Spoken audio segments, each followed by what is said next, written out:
एक गांव में 4 ब्राह्मण रहते थे। उनमें से 3 ब्राह्मण काफी विद्वान थे।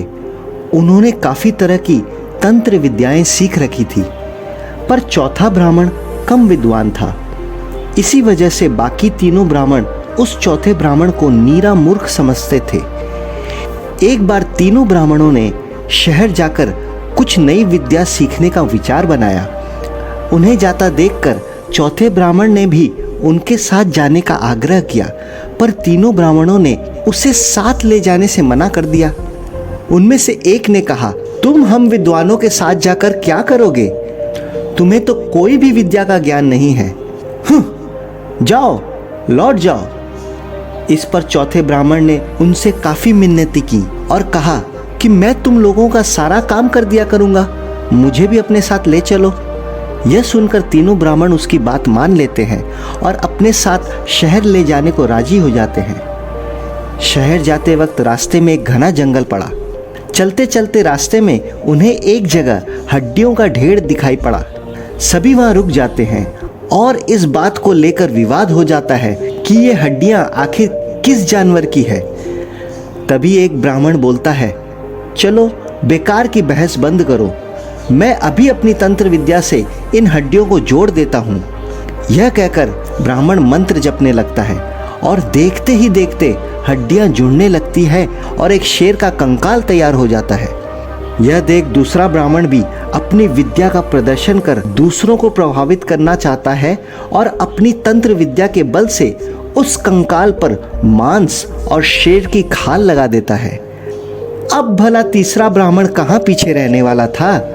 वह हंसते हुए बोला, तुम सब ये क्या बचकानी हरकतें कर रहे हो?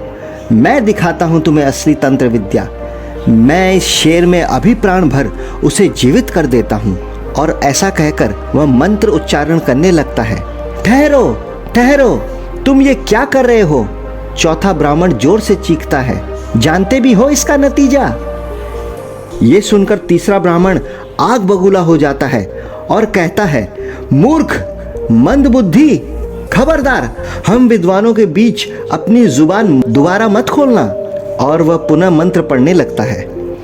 यह देख चौथा ब्राह्मण समझ जाता है कि यहाँ उसकी कोई बात नहीं मानेगा और भागकर वह एक ऊंचे पेड़ पर चढ़ जाता है।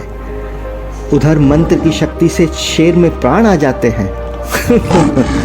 पर शेर तो शेर है, हिंसक, घातक और प्राणनाशक। उसे क्या पता कि उसे किसने बनाया है और क्यों बनाया। शेर तो बस मारना और खाना जानता है। ब्राह्मणों को सामने देखकर शेर उन तीनों पर हमला कर देता है और मारकर खा जाता है। अपना पेट भरकर शेर वहां से चला जाता है। कुछ देर के बाद चौथा ब्राह्मण पेड़ से उतरकर अपने गांव वापस चलने लगता है।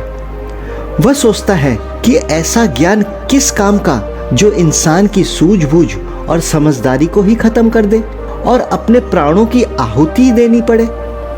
वाकई यह छोटी सी कहानी हमें यह सीख देती है कि हमें कभी भी अपने ज्ञान का घमंड नहीं करना चाहिए और अपने आगे दूसरों को मूर्ख नहीं समझना चाहिए। क्या पता वह मूर्ख कब आपसे तेज निकल जाए। ओ